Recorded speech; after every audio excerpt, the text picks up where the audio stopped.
নয়, লক্ষ লক্ষ মানুষকে রুটি দাঁড় করাতে পারে।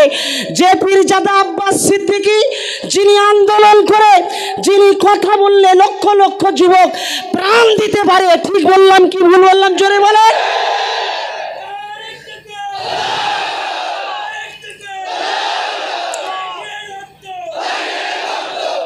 আমি তাই বলতে চাই, পশ্চিমবঙ্গ ওলামা বোর্ডের আমি একজন কর্ণধারের দায়িত্বে রয়েছি, পরিচালকের দায়িত্বে আছি।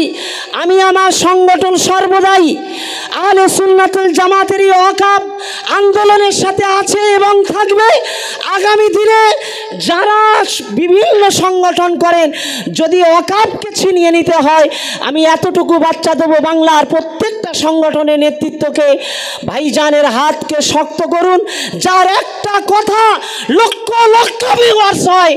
আপনি কথা বললে 300 লোক দেখে না মিডিয়াতে, আপনি কথা বললে 200 লোক দেখে না মিডিয়াতে, যিনি কথা বললে সারা ভারত নয় পৃথিবীতে ছড়িয়ে যায়, যার একটা কথায় ভাইজান বললে হাজার হাজার নয় কোটি কোটি মানুষ চিনতে পারে, তার সাথে যদি আমরা হাত মিলাই, তাহলে আগামী দিনে এই ভারতবর্ষে নতুন করে আবার ইনশাআল্লাহ সূর্য উঠবে। উঠবে কি উঠবে না? আমরা সাথে থাকবো, আপনারা সাথে থাকুন। এতটুকুই কথা, এত দূর থেকে এসে আমার এইটুকুই বাচ্চা আজকে যথেষ্ট মনে করছি। আপনারা দোয়া রাখুন, ভাইজানের এই আন্দোলনকে আল্লাহ সফল জায়গায় যেন পৌঁছে দেন। জোরে বলুন আল্লাহুম্মা আমিন। আসসালামু আলাইকুম। ধন্যবাদ মুফতি শরীফের উজ্জ্বল নক্ষত্র, মুজাদ্দেদে জামানের রক্ত, আল্লাহ পাক বাংলার জমিনে যাকে আমাদের পথ প্রদর্শক হিসাবে আল্লাহ মনে হয় নির্বাচিত করেছেন, সেই পীরজাদা আব্বাস সিদ্দিকী ভাইজানকে আমার অন্তরের হৃদয়ের স্থল থেকে অসংখ্য মোবারকবাদ জানাচ্ছি, সম্মান জানাচ্ছি। আজকে স্টেজে যারা বসে রয়েছেন, বিশেষ করে আহলে সুন্নাতুল জামাতের কর্মীবৃন্দদের প্রতি আমার অসংখ্য ধন্যবাদ। আজকে তারা ওয়াকাব সংশোধনী যে বিল 2025, যে কালা কানুন কেন্দ্রীয় সরকার মুসলমানদেরকে বিতাড়িত করার চক্রান্ত করে যে বিল পাশ করেছে, আমরা সংকটময় মুহূর্তে এসে দাঁড়িয়েছি। আমি এই মুহূর্তে স্টেজের দূর থেকে 3 মিনিট আগেই এসে পৌঁছালাম। এসে আমি এত আনন্দিত হচ্ছি যে মনে হয় আমাদের সফলতা আমরা ছিনিয়ে নেব ইনশাআল্লাহ। কেন? আমার আসার কথা এখানে 3টে থেকে 3:30-এর মধ্যে, কিন্তু যথা সময় আসতে পারিনি, তার বিশেষ কারণ আছে। গতকাল ক্যানিংয়ে আপনারা জানেন, ক্যানিং একটি টাউন, অত্যন্ত পরিচিত একটি জায়গা। সেই ক্যানিং টাউনেই গতকাল 3টে মাওলানা সাহেব রাত 9:30টায় কোনো একটা কাজে কেনাকাটা করতে গিয়েছিলেন। সেই সময় নিউ টাউন থানার পুলিশ সিভিল ড্রেসে, তার বাড়ি ক্যানিংয়ে, আরও 4-5 জনকে সাথে করে নিয়ে এই 3 জনকে ধরে নিয়ে বিভৎসভাবে তাদেরকে অত্যাচার, তাদেরকে বাংলাদেশি এবং সন্ত্রাসবাদী পাকিস্তানি বলে তাদেরকে দাগিয়ে দেওয়ার চেষ্টা করেছে। সর্বোপরি তাদের আই কার্ড পর্যন্ত না দেখালে সেখান থেকে যেতে দেবে না, এই রকম একটা পরিস্থিতি। এবং যে সাম্প্রদায়িকতা তারা করার চেষ্টা করেছে, সেই মুহূর্তে তাদের কোনো উপায় নেই। এমন একটা মুহূর্তে ওই মৌলানা সাহেবরা খুব বিনয়ের সঙ্গে সেখান থেকে সরে আসলেন। যখন আমি রাত 11টায় জানতে পারি, দ্রুত পদক্ষেপ নিয়ে এমএলএ যারা ছিলেন, দায়িত্বে যারা আছেন প্রশাসনের, প্রত্যেককে বলে আজকে সেই বৈঠক হয়েছে 12টায়। গতকাল ঘটেছে, আজকে 12টায় বৈঠক করতে গিয়ে আমার একটু দেরি হয়েছে। আপনারা শুনলেন এবং বুঝলেন, নিউ টাউন থানার পুলিশ, ক্যানিংয়ে বাড়ি, সে আরএসএসের একটা গুন্ডা। সে গুন্ডা আজকে প্রকাশ্য দাঁড়িয়ে মুসলমানদের প্রতি টুপি দাড়ি দেখে তাদের প্রতি যে আঘাত, বাংলাদেশি বলে তোকমা লাগিয়ে তাদের আই কার্ড না দেখালে সেখান থেকে যেতে দেবে না, যে পরিবেশ আমরা শুনে আসছিলাম ইউপিতে হয়েছে, সেই পরিবেশ আজকে আমাদের বাংলাতে শুরু হয়েছে। এটা কি আপনারা বুঝতে পেরেছেন? জোরে আওয়াজ দিয়ে বলেন, বুঝতে পেরেছেন?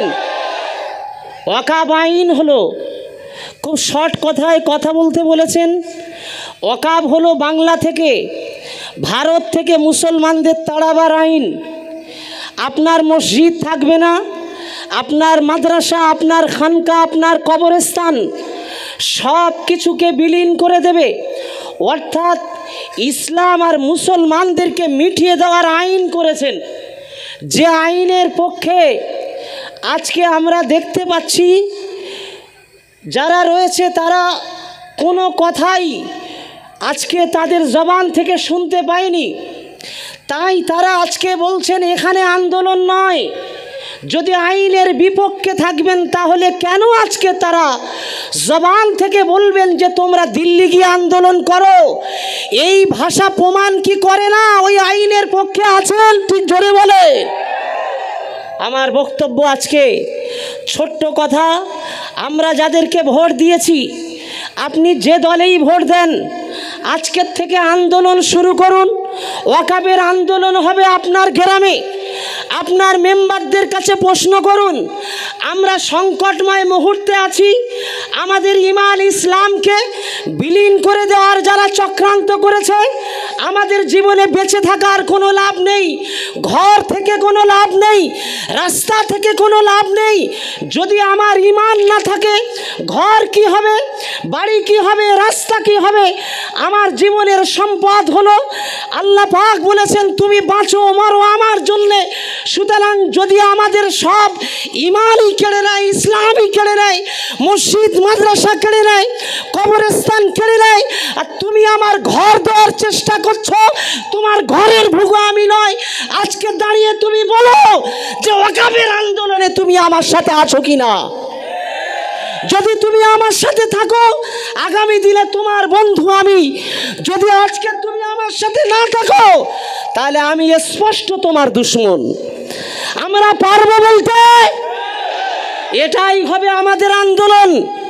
এই আন্দোলন যদি আমরা এগিয়ে নিয়ে যেতে পারি, সফলতা ছিনিয়ে আনতে পারবো। ঘরে মেউ মেউ করার আন্দোলন এটা নয়। আন্দোলন মানে বাধা আসবে, এই বাধাকে উপেক্ষা করে ছিনিয়ে নেওয়ার নামই হলো আন্দোলন।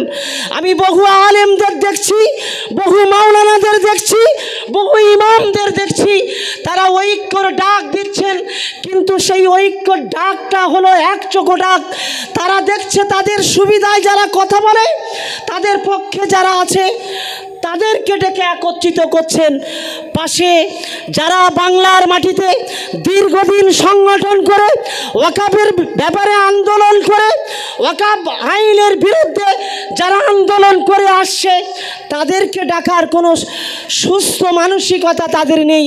আপনি বলুন, এই সমস্ত আলেমেরা, এই সমস্ত নন পলিটিক্যাল নেতৃত্বরা যারা সংগঠনের নামে আন্দোলন করবে বলে গ্রাউন্ড লেভেল থেকে, গ্রাম থেকে লোকজনকে ডেকে নিয়ে কলকাতার মাটি নিয়ে যাচ্ছে, তাদের উদ্দেশ্য কলকাতাতে লাখ লাখ মানুষের জামায়াত করে মাথা দেখিয়ে বিক্রি করে দেওয়া।